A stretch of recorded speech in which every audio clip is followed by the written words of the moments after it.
श्रीगणेशाय नमः। अस्य श्रीरामरक्षास्तोत्रमन्त्रस्य बुधकौशिक ऋषिः श्रीसीतारामचन्द्रो देवता अनुष्टुप् छन्दः सीताशक्तिः श्रीमद्हनुमानकीलकं श्रीरामचन्द्रप्रीत्यर्थे जपे विनियोगः। अथ ध्यानम्। ध्यायेदाजानुबाहुं कृतशरधनुषं बद्धपद्मासनस्थं पीतं वासो वसानं नवकमलदलस्पर्धिनेत्रं प्रसन्नं वामाङ्कारूढसीता मुखकमलमिलल्लोचनं नीरदाभं नानालङ्कारदीप्तं दधतमुरुजटामण्डनं रामचन्द्रम् इति ध्यानम्।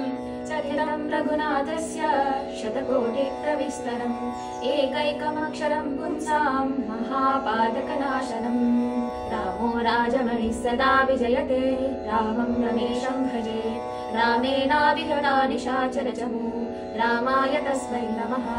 रामः नास्ति परायणं परतरं रामस्य दासोऽस्म्यहम् रामे चित्तलयः सदा भवतु मे भो राम मामुद्धर। राम रामेति रामेति रमे रामे मनोरमे सहस्रनाम तत्तुल्यं राम नाम वरानने। इति श्रीबुधकौशिकविरचितं श्रीरामरक्षास्तोत्रं सम्पूर्णम्। श्रीसीतारामचन्द्रार्पणमस्तु।